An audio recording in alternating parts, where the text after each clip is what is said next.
everyone, what's going on? In this week's tutorial, I'm going to be covering facial expressions and some of the things to keep in mind when you go to practice this on your own. There are 43 muscles in the face, and each of these plays a key role in forming different types of facial expressions based on the emotion.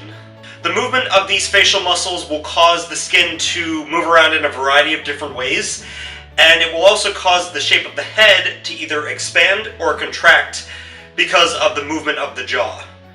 And in this tutorial, I'm going to be covering 4 expressions, which are happy, angry, sad, and surprised.